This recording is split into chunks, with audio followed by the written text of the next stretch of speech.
F5之所以能够成功的去突袭了美军在中东的基地吧，因为它实在太老旧了。老旧的飞机呢，就是飞很低，然后又飞很慢。现代的这个防空系统，它防的都是导弹，防的都是这个尖端的隐形战斗机。它为什么能够顺利炸到呢？因为它用的就是最笨的炸弹，就是自由落体的传统炸弹，没有任何的导引哦，没有任何的电子讯号。如果你有个电子讯号啊，那个他们的防空系统还可以侦测到这件事情，可是显然他们也没侦测到。我们关心每一战是来看到伊朗的最新消息，是他的 F5的战机穿透了美军的防线，并且呢轰炸了科威特的基地。那在这当中有什么内幕？今天正式的曝光，我们等一下做一个比较深入在军事上面的解析。另外，来自于伊朗自己的说法，他们宣称呢自己已经把美军的 GBU-57，也就是巨型钻地弹给摧毁了。到底如何做到的呢？再来就是 CIA 摩萨德也被渗透失败吗？今天就是这些议题，我们都会一起来做关心。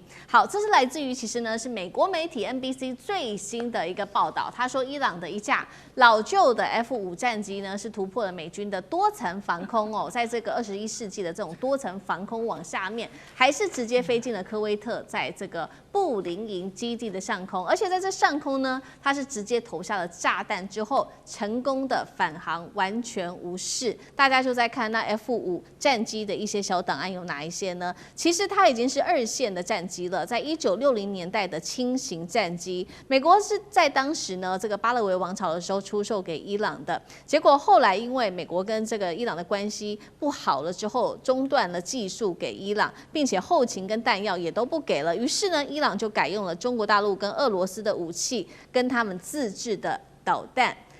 但是同一时间，我们也来看到，除了有这样子一个成功的案例之外，大家也在关注说，为什么五角大厦都不愿意把这件事情给公开，而是到今天 NBC 媒体才把它报道出来呢？等一下我们来一起做关注，到底原因为何来做解密。另外一方面，伊朗也公开宣称了它的一些非常重要的战果，包括摧毁了3枚来自于美军的巨型钻地弹，并且拆除了1枚美军遗留在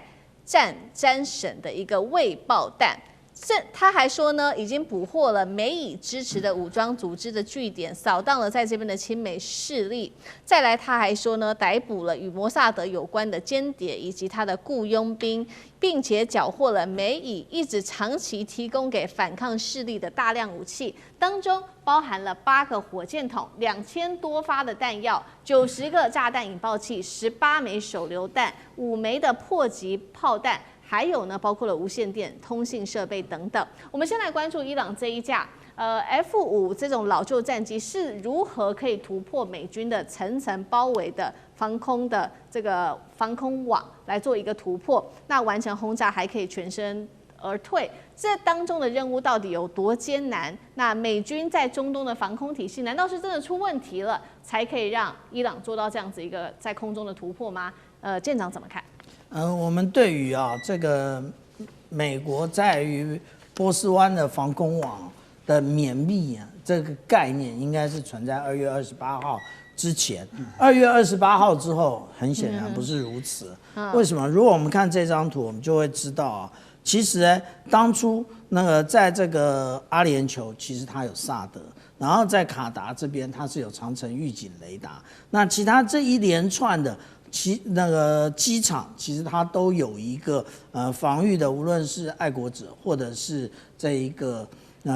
管制的雷达那它最主要的目的是什么？它最主要的目的也就是伊朗从这个位置发射各种飞弹的时候，它都能够提前预警。不过这些飞弹对不起，这些雷达现在存在的已经不多了。那而且呢，替代的这一种机动雷达，那实际上来讲，它的射程，对不起，它雷达搜索的范围没有办法跟我们刚刚讲的长程预警雷达或者是萨德之眼，也就是萨德雷达相比现在美军最主要的有关于防空的建立是什么？也就是有关于 RQ4 的部分RQ4 我们现在可以看到，这是4月24号 RQ4 这样飞。那同样的，今天那早上那个 RQ4 从这个伊拉克这边一直往波湾这边飞，意思是什么？意思也就是说，现在他们真正的防空网只能靠这些高度长航时的无人机了。那至于说为什么 F5可以存在，F5的存在其实就跟我们上一次啊，在这个之前我们看15号看到这个护航巴基斯坦的高层啊到达德黑兰的状况一模一样。那个时候出现的不是 F5，那时候出现的是幽灵式战机啊。那个时候出现的照片在这一张啊。那但是呢，其实如果我们来看这一个伊朗它的有关于战机，它也有类似台湾佳山基地的这一种保护啊。那它在这个洞库里面保护呢，那其实也就是可以存在至今的部分。其实 F5是一架不错的战机。那以我们台湾这个国军而言呢，它也在它是在去年的7月4号才刚刚汰除。它原来是作为步训机，也就是当这个空军官校或者是这一个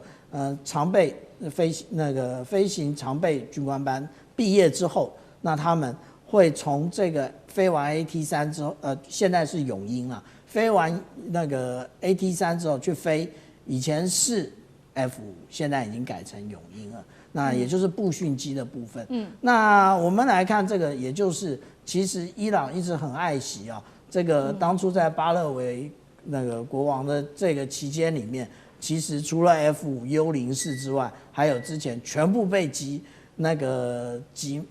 灭的这一个 F14这个熊猫式的战机啊。那其实呢，他们应该还有4艘啊，这一个具有这个区域防空能力的这一个既得级舰啊。可是后来因为美伊交恶之后，那4艘就被封存，现在那是4艘起风之后都在台湾。所以我们讲到说啊，其实伊朗这么多年，它已经没有什么新式装备了。那现在就是因为他们使用了弹道飞弹无人机，把这一个美军在波斯湾所有的防空系统全部击灭，所以只剩下无人机。可是无人机它终究没有办法掌握每一寸土地，就给了之前的幽灵式、现在的 F5机会。好，所以看到伊朗这个新一波攻势哦，除了我们先前讨论到非常多的无人机啊、导弹之外，现在还有这个 F5这个比较老式的战机。同样的问题也特别请教委员又怎么看？到底它又是如何可以做到这样子一个大突破的？再来就是说，伊朗的另外一个战果，他说摧毁了3枚的这个钻地弹，那大家就在看说，是不是上次的突袭行动留下来的这个突袭行动留下来的遗留的物，那趁机这个让伊朗可以趁机来做销毁，并且把技术也留给了伊朗吗？委员怎么看？是，我想刚才舰长已经给大家介绍过了嘛，就是美国跟他的盟邦，包含以色列的，在中东布下的多重的这个防空系统哦。那么，但是这一次的 F5之所以能够成功的去突袭了这个美军在这个中东的基地吧，布林营，其实最主要的原因只有一个，就是因为它够老旧了，因为它实在太老旧了。就是这是一个老旧的飞机，老旧的飞机呢，就是飞很低，然后又飞很慢。可是各位知道，现代的这个防空系统，它防的都是导弹哦，防的都是这个尖端的什么隐形战斗机，所以对美国跟以色列还有它在中东所布防的这些多层次的防空网，他们锁定的都是高空。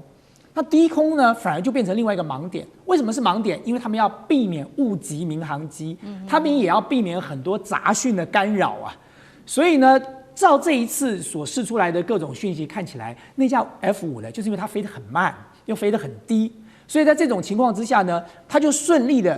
在这个盲点当中顺利的往前突进了。那更重要的一点是，伊朗不是只派了这一架，他在这架飞机这个执行任务的时候，他同时大家对一下那个时间，他同时派出了大量的无人机群呢。在高空吸引了所有的这个美国、以色列还有这些中东基地的这些防空网的注意啊，所以这个时刻所有的防空系统都在打这些无人机群呢，反而让这架 F5的这个战斗机能够顺利的飞了进去。那飞了进去之后又来了，它为什么能够顺利炸到呢？因为它用的就是最笨的炸弹，就是自由落体的传统炸弹。就我们以前在看那个电视，就是打开那个炸弹就自己掉下去了，没有任何的导引哦，没有任何的电子讯号。如果你有个电子讯号啊，那个他们的防空系统还可以侦测到这件事情，可是显然他们也没侦测到，原因是因为那颗炸弹就是一个叫笨蛋，就是它完全没有任何的电子导引的信号，它就是一颗垂直落体的炸弹，完成了任务，然后顺利的飞了回来。所以我觉得，当然。这是侥幸啦，就是我相信美国也会在防空网上做出适度的调整嘛，因为这件事情发生了，就代表说这不可一不可再了哦。那么，但是就如同刚才舰长讲的，就是显然伊朗也保留了一定的空军实力。那光是这个包含像刚才舰长讲的幽灵式战斗机，就代表川普说他把他的飞机都打下来，这显然不是这样的嘛，他还保存了这个一定数量的战机在它的在这个机堡里头哦。那你至于说这个所谓的这个钻地炸弹哦，今年2月美国政府希望波音哦去补充了这个 GBU-57的钻地弹哦。那么所以就代表说，其实美国在钻地弹这件事情上的这个损耗量也并不低哦。2月的时候他们就开始大量的来补充了。那到底是不是为了这一次的攻击做准备不知道，但是呢。要看到伊朗这一次哦，他所得到的4枚不是3枚哦，就4枚钻地弹里头，他引爆了3枚，因为这3枚他说他没有办法拆除引信，他就可能把它就地引爆掉了。可是有1枚，他宣称他已经拆除引信了，所以他把它转移了。我觉得这对美国来说才是最大的危机哦。你说4枚没有爆，顶多就是说这个炸弹这个效果显然有待考验哦，或者是因为它钻地钻太深了，所以你那个深层的这个引爆的引信来不及引爆了哦。那么所以就变成一个哑弹在那里了。但是问题是，如果让这个伊朗把它拆除了引信，把它移转了，那就是另外一回事喽。所以伊朗就可以来研究什么？所谓的钻地弹最重要的其实不是那个炸弹的量，关键是在于它有一个高强度的合金的外壳。就是这个，因为我自己是念材料工程的，就是说你这个要钻下去哦。你必须要有很强的这个合金外壳，在钻的过程当中，它才能够顺利的钻到一定的深度。然后你在深层的时候，你还要有一个延迟引信啊，就是它钻到了某一个深度之后，它才能够引爆。太早引爆没有效果，钻的太深再引爆，可能这个接收不到这个引信了。所以它其实要搭配的刚刚好。所以如果今天你让它顺利的移转了这枚这个钻地弹哦，这个 GBU-57重型的钻地弹，那极有可能做出逆向工程哦。那么就算没有逆向工程，它所得到的参数，伊朗就算自己不用，中国大陆跟俄罗斯都可能用哦。就基本上他们就掌握了这种所谓的高强度合金外壳的这个技术了。那你更不要讲说伊朗自己的反制措施啊，就我掌握了你这个东西之后，我就知道说哦，大概多深，大概会爆掉，所以我接下来我在进行地下工事防御的这些碉堡新建的时候，我就会考虑我的深度要挖到多深，我应该要用什么样的强度才能够有效的抵御这种高强度合金外壳的这个在坠落的过程当中的冲击。所以这些东西其实都是打脸美国啦，就是让川普脸上无光嘛。就这跟川普当时这个忽悠全世界跟忽悠美国人民的，显然就不是事实了。好，这场战事也证实，这个包括伊朗内部的军事武器，其实是有很多都还没有拿出来做使用的。那并且呢，也是借由这一场空袭行动，拿到了美军的钻地炸弹，恐怕会来进行的是逆向工程，这个是美军目前为止最担心的事情。这是在军事行动上，伊朗说他的重要战果，另外一个战果就是我们刚刚也特别提到，在政治上的战果。他说呢，捕捉了 CIA 跟摩萨德的这一些人，并且来做扫荡，真的有可能吗？那杨老师又怎么看？他是宣称他逮捕了数十人，就是在伊朗的在地协力者，针对摩萨德或者是 CIA 的，所以。情报方面，我们看到在这个战争后期的时候，当以色列在3月底在做第2次针对伊朗的高层的斩首行动之后其实你看到后来的讯息就比较少，尤其是后来几次的从大概77波以后一直到100波的这个就是伊朗的这个攻击以色列边所掌握到的情报，尤其他自己本身的核弹基地也受到攻击的时候呢，大概就知道。在伊朗当地，以色列跟美国所做的情报网差不多一定的程度瓦解，而且就算没有瓦解，其实大概效能也没有像以前那么高。为什么？因为伊朗的政府被你整个更换了嘛。它更换之后呢，第一个它先去中心化，那你情报的掌握就不容易。第二个，当它新的政府就是穆奇塔巴政府开始形成的时候呢，它也没有立即的形成一个单一的集体，而且它换了很多人，所以只有在政府层面这边，总统啊、外交部长一直都还存在的它这个体制，但是呢，革命卫队这边呢，基本上已经整个权力结构啊，跟他的人都不一样了。有些人甚至到第3层、第4层去了，因为什么？因为被炸死了。对，所以呢，这个时候当然你在做情报就非常不容易。我觉得美军在目前为止在军事上，其实不管是战争在基地哈这2个层面，大概都已经是失败了。这个战争其实他打输了，才会要进行到和谈。然后呢，在基地是什么意思呢？也就是他在海湾地区的这些美军基地，现在因为赫姆兹海峡被封锁，这些基地有一些是海军基地。有一些是空军基地，但不管怎么样，其实所有的这些补给设备，通通都要经过赫姆兹海峡，所以现在在这个海湾里面的基地，根本就算没有被炸，大概也停滞在那边，所以没有一定的这个效能了。然后呢，你看到在外交层面，当然它也受了影响，所以我觉得现在目前是一个不战、不和、不谈、不停什么呢？双方没有停下来，彼此双重封锁，所以有点僵局在那边。我觉得美国一定要先释出一个就是善意，这个善意就是说我的建议就是愿意撤除制裁，来跟你坐下来谈，如果你坐下来谈，愿意答应我一些条件，我第一时间就制裁，就停止制裁。那这个我觉得可能双方的这个善意能够建议的话呢，那接下来的谈的空间呢就会展开了。好，继续我们环球大战线的讨论哦。我们都知道，美以联军对伊朗发动攻击以来呢，这个时间呢也是快3周的时间了。但是现在呢，感觉美国跟以色列有点越打越迷茫。怎么说？因为搞不清楚伊朗究竟的要害在哪里。率先斩首行动拔掉了哈米尼，结果整个神权体系，包含化整为零的这个区域的这些各自为战的这些高官，还有这些军阀们，都是持续在跟美国还有以色列来作战，感觉没有打到一个真正的核心要点。然后荷姆兹海峡被封锁呢，还导致整个全球的能源还有经贸成本飙高，这让川普的面子开始有点挂不住，也急了。根据路透社的报道呢，美国五角大厦下一步的计划竟然是有想要派出1000名的这个地面部队前往中东地区，3套剧本第一套就是呢，我就是针对荷姆兹海峡，我要去部署到伊朗这个海岸线，躲在这些山洞里面，这些人全部给它清除掉，确保荷姆兹海峡的安全通行，这样子全球的航运才可以恢复正常。第二个是我去动你的能源设施，石油输出的枢纽哈格岛，这是伊朗非常非常重要的一个经济命脉美国直接从这边去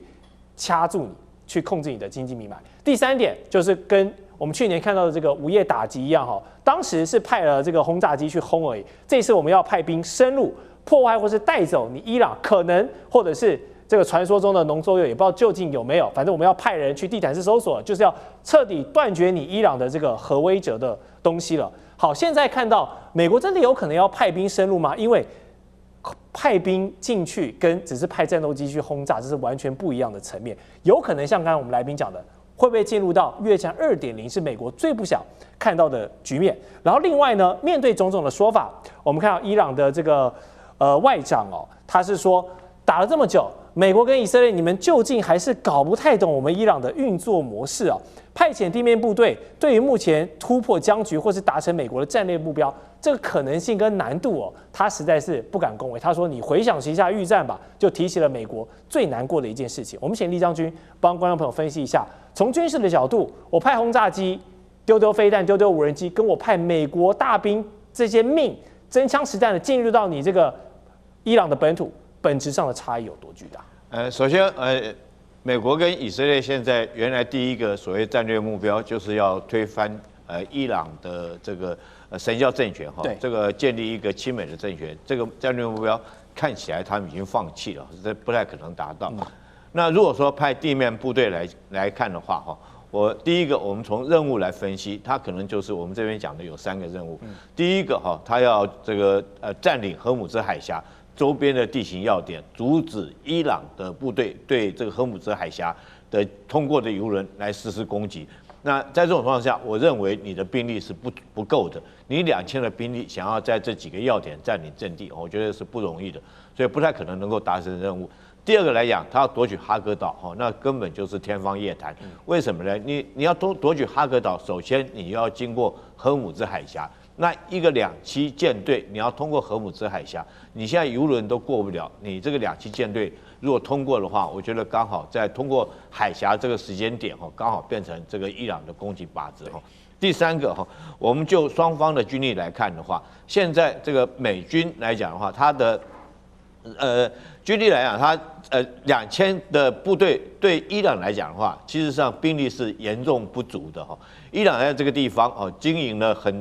大概我相信最少有30年，因为他准备打这场仗，可能已经经营了30年，所以不管就战场的经营，还有兵力的部署，还有武器的存储来讲的话，一定远胜于美军的。但是美军来讲，如果说从现在才开始从日本出发这2天是说刚好经过新加坡了，但是这个劳师动众从那么远过来这个我觉得你的兵力来讲，对这个地方的地形也不是很熟悉。第三个，我们就后勤的持续战力来看的话，那伊朗在这个地方已经准备了很久，他不管存储的弹药或者是武器这个粮食来讲，应该都是非常足够的。但是反观美军，如果说你要攻岛，要这个不管是从海上登陆作战，或者从空中突袭作战那你可能这个能力来讲的话，你后续怎么对这些部队来做支援？尤其是说这个伊朗的地形是非常深远的，它幅员非常广大对于德黑兰有将近1000公里，这么广大一个国域来讲，如果说你只想动2000个部队，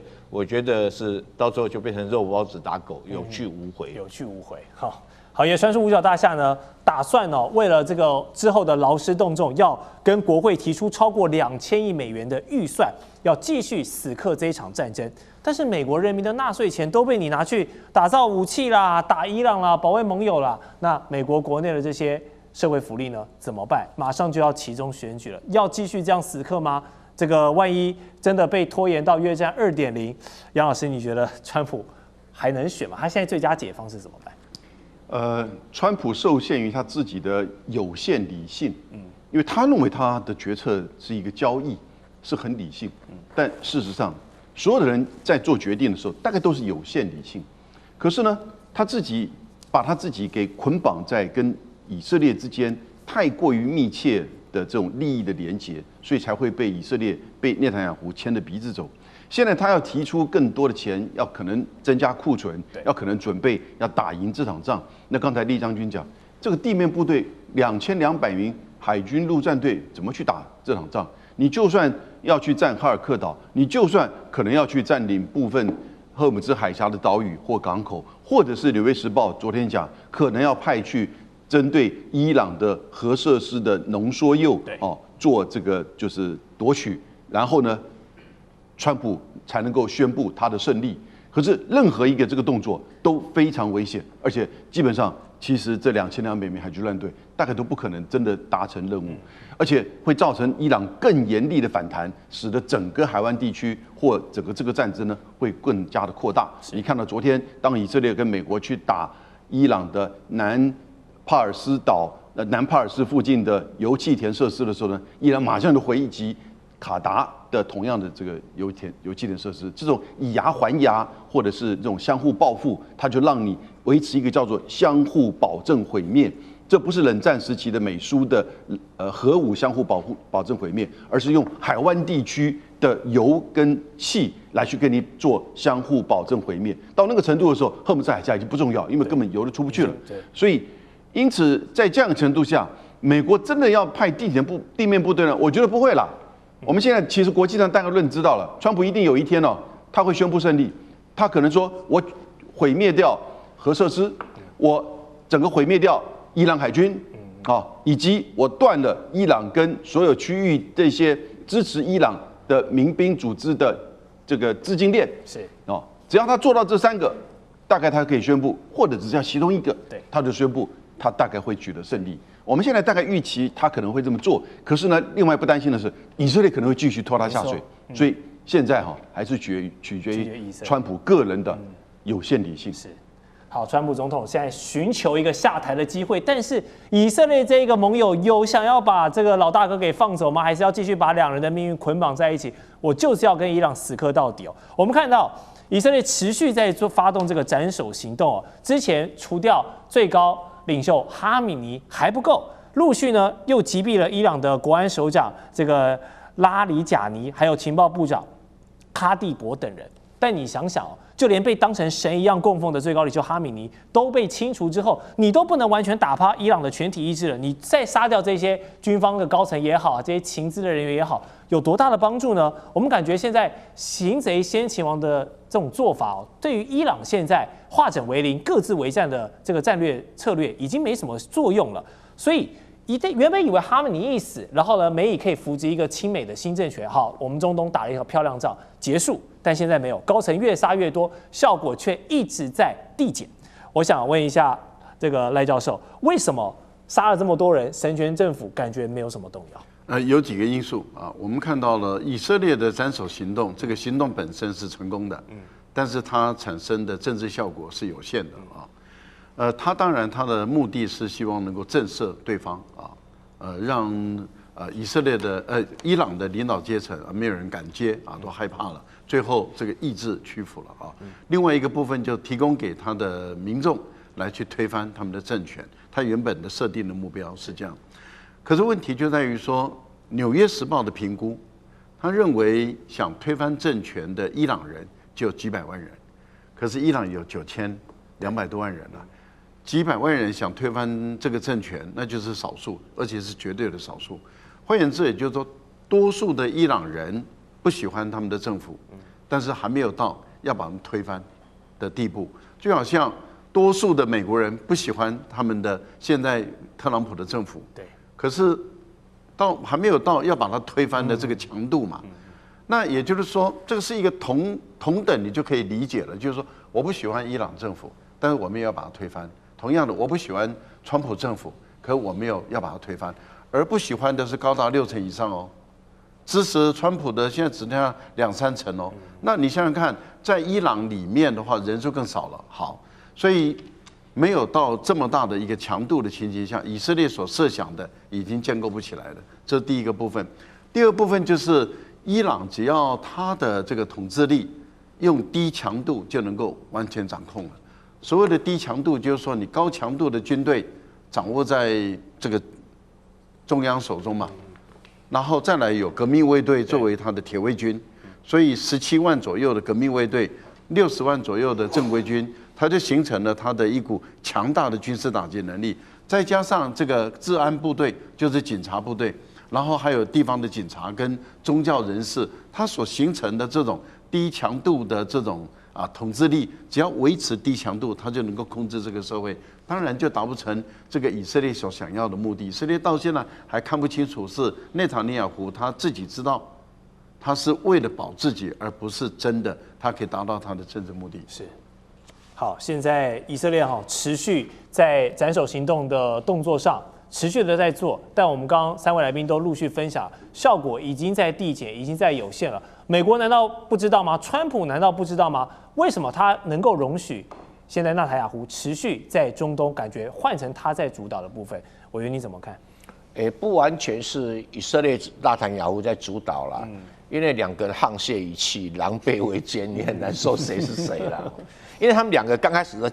见类欣喜，对，他说伊朗大规模抗议，然后这个哈米尼杀了1万或者3万人啊，这个残暴政权，我同意这是残暴政权，但是残暴政权不表示有人就有能力出来推翻他，然后他可能找了国防军几个军头，就说我们如果把革命卫队头哈米尼干掉的话，你们可以来接管政府，就弄完了以后，国防军退缩了，不敢接管政府。如果国防军接管政府，今天的川普一定是世界明星，哇，这拽得不得了。可是伊朗国防军不敢接管政府的时候，这个时候川普就一定会灰头土脸啊。那以色列现在他反正就是我已经上了梁山了，不如干一票干到底那种心态是。那你用斩首行动能不能逼伊朗投降？不可能。为什么不可能？你真主党几乎被斩光了，但是真主党投降吗？没有。那你斩真主党只是把真主党削弱，那没有能力反抗你，但是不表示他就彻底被打垮了，从消失了。因为你不像那个什么，不像那个加萨走廊，你直接派军队挨家挨户去弄，没有办法的哈。那就在伊朗来讲，规模更大。那你要伊朗逼得这个国防军不得不出来接管政权，只有一招，就是什么？不断的轰炸。可是你要轰炸像利比亚轰炸272天，你美国做不到啊。就是说轰炸到了其他的军队出来推翻这个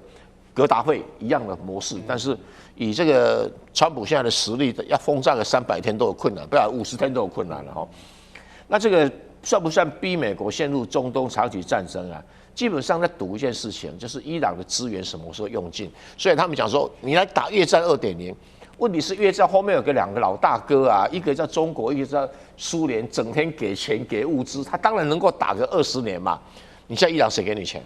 这个摆在眼前的问题是柴油盐米酱醋茶。我在讲过，军队现在缺医药、缺粮食，缺得很严重了，所以你而且是革兵卫队啊。然后再加上一个很矛盾的问题，就是说革命卫队有最好的医院、最好的设备，可是国防军不能去用，中间的嫌隙都很复杂了，所以不会有长期战争啊。但是看谁打到精疲力尽，谁先喊停，但是只会一种非正式停火，不会有什么投降的一个约定都不会有。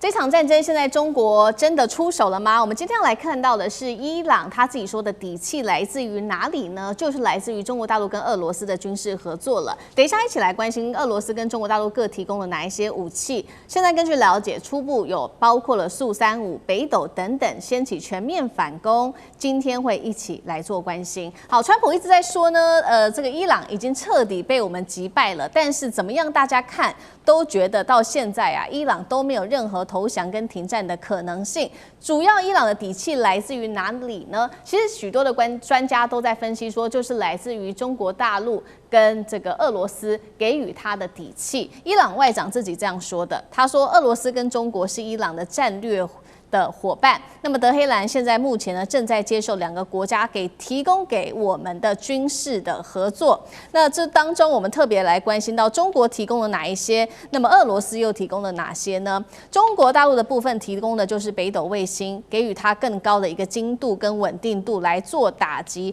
让这个飞弹的攻击可以更致命。再来看到是俄罗斯，根据乌克兰媒体的说法，长久以来秘密提供伊朗它的战机，这当中包括今天看到的2款，像是雅克130教练机，另外还会再交付的就是它的速35战斗机了，将会大幅的提升伊朗它的空军战力。所以节目一开始要特别请教吕舰长，中俄未来还可能提供哪一些武器？那么也来分析一下，包括了北斗跟速35对于伊朗战力有多大的提升？我们现在所看到的，例如说见证者136，或者是刚刚讲到的尼什飞弹，为什么这么样的精准？其实就是来自于它的定位系统。那它的定位系统呢？那当然它用的不会是 GPS， 因为美国它会适时的在交战区把这一个一般民用的 GPS 的这一个码，它的误差变得更大。那美军自己使用军码，那它的这个误差度大概也就是甚至在30公分到50公分这么短的一个距离啊。那但是如果说我们来看看，如果是换成北斗嘞，我们现在可以看到在各位观众左手边的这个是 GPS 的星座，那在右手边的这是北斗的星座，我们一眼就可以看得出来，其实北斗它的数量是比 GPS 来的多的，而且它的轨道有非常多的多样性。也就是如果我们来看GPS 的话，它都是在中轨道。那这中轨道呢，一般来讲，也就是我们讲到说，在这一个20200的这一个轨道上，这是 GPS 的轨道。那但是呢，同样的北斗也有这个轨道，中轨道。那北斗用的是21500公里的轨道，其实是有一点差别的。但是它还有另外2种轨道，其实这2种轨道其实也就是我们一般所谈到的，也就是同步轨道。同步轨道呢，其实一般来讲，只要有3颗星、3颗卫星，就可以完全的包覆整个地球。那它为什么需要这样做？因为这样做它可以提供的精度以及它的覆盖率更为全面。那我们刚刚讲到有关于 GPS， 它一共在轨的大部分是30颗星，可是一般来讲，它可以提供讯号的约略在24颗左右。那以北斗来讲，北斗其实就是完整我们刚刚讲的35颗星，而且呢，其实北斗当初它的设计，它大部分的改变了，就是说它的频率使用部分，它尽量避免了跟这个黄色的 GPS 相同。那我们看到北斗是粉红色的部分，我们看到北斗的粉红色的部分几乎都没有跟 GPS 重叠，为什么？因为可能 GPS 也具有干扰的功能啊，那这也是我们讲到的部分啊。那另外，其实北斗还有一个非常重要的功能，也就是它可以作为一种差分式的定位，也就是它有一个固定式的一个标杆可以进行定位。其实 GPS 也有，但是 GPS 呢，它的这一个数量比较少。那对于北斗来讲，它全球覆盖有100多个这种标杆。如果说有标杆的话呢，它的这一个误差可以小到只有10公分。那我们来看啊，我们常常讲中国大陆，无论是百度或者是高德地图啊，那其实它的这种都是使用北斗的讯号，那我们就会看得很清楚啊。例如说，以这个讯号而言，它其实还搭配了这一个也就是互联网的部分，所以我们可以看得到，说如果使用高德地图在中国大陆的话，它可以帮你倒数你的红灯还有几秒钟，倒数3秒的时候，它也会告诉你准备启动。那我去年去大陆的时候，我竟然发现他们还有告诉你前面有施工的状态，也就是我们现在看到这一个上面啊，它其实就是标注出有施工的状况，有施工的状况，你就可以提供那个我们现在这种辅助驾驶，让你预警前面有施工而不去撞到。那它其实它的原理很简单，它就在这个警示灯上面，其实就发送了讯号，然后你的北斗接收器就能够接收。那至于说我们讲到这个苏凯35的部分呢，还没接收，那也就是目前没有战力，只能够等到未来下一次可能发生的战争才会使用。好，这个是伊朗接收到来自于中国大陆跟俄罗斯在军事上面的援助哦，来自于媒体最新的消息。那另外一方面，现在呢，这个美国则是看在眼里，他现在也开始调兵遣将到中东地区去了。首先派的就是2500人的一个本来驻派在冲绳的第31陆战队远征队，然后呢还有再派一艘是迪黎波里号它的2栖突击舰前往中东，目标直指就是伊朗在荷姆兹布设的水雷跟夺岛据点等等。那现在大家在关注美军到底接下来会不会发动地面战？再来就是说，这一支陆战远征队它是大有来头的，被称作是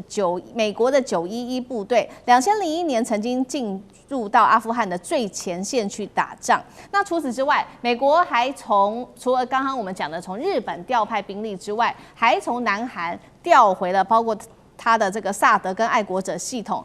前往中东去做支援。现在来自于《纽约时报》做的最新分析，他说呢，美国做这些动作代表的意思就是亚洲不是美国的最新的最优先战场，这是第一个讯号。第二个讯号就是中国影响力提升。接下来会提升。第3个就是各国不能单靠美国的武器来做撑场了。所以先请教杨老师怎么看这个部队的意义？第31的陆战队远征意义，美军抽兵力从这个亚洲往中东，代表的意义又是什么？他比较在意中东吗？老师怎么看？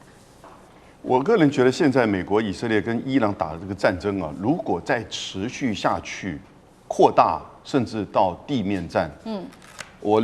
觉得这就是美国的霸权帝国衰退的一个里程碑了。过去从阿富汗战争到伊拉克战争，我们就看到在中东地区，其实美国就不断的在这边被牵制，然后呢，搞得人仰马翻，结果呢，没有任何在这种帝国战事上的成就。那相反的，它反而是展现了比较单边的帝国主义式的这种入侵。这一次呢，其实从就是国际秩序而言，它的攻击，一方面你都跟人家在日内瓦谈得这么清楚了，结果呢，马上的进行斩首，所以也没有当然任何的证据或者是联合国的授权，所以我是觉得在它的军事以外，我们先讲哈，美国的领导在这一次显现的太骄傲了，而且太自以为是，这就是霸权一个最严重的。第二个，他的国内是太分裂了，他的国会的投票完全按照政党的这种对立来投票啊。那我们知道，启动选举之后，这个可能会变。第三个呢，就是他的联邦盟邦啊，现在完全都不跟他一起了。澳洲已经第一时间跳出来说不会派军舰到赫姆兹海峡。那接下来这军事呢？你的战略目标不明，然后你的战术又被动，你现在派任何的部队，其实你再经过轰炸或者是地面的战争，以伊朗这种9100万的人口、高原的地形，然后它可以破坏整个区域的这种石油设施，其实它就跟你基本上玩这种所谓的就是这种所谓的这种零和游戏，那美国自己本身大概玩不下去，所以他到一定的时间，他做这个停损点的时候呢，等你真的如果搞下去，你再做停损点，其实到后来损伤最大的是自己，还不如干脆在这个3月底以前哦，赶快就是自己宣布胜利，停火停战，然后你去看伊朗怎么办，他会继续打个3天5天，他也大概会停下来，那就进入到冷和的这种状态，这是以前伊朗跟美国的、跟以色列的这种情况，那这样子至少双方都有机会去喘息，然后不会把事情恶化。美国不会在这个问题当中把自己的霸权的地位给赔进去，赫姆兹海峡慢慢的也可以恢复。是好，那另外一方面呢，其实我们也来看，那针对于未来有没有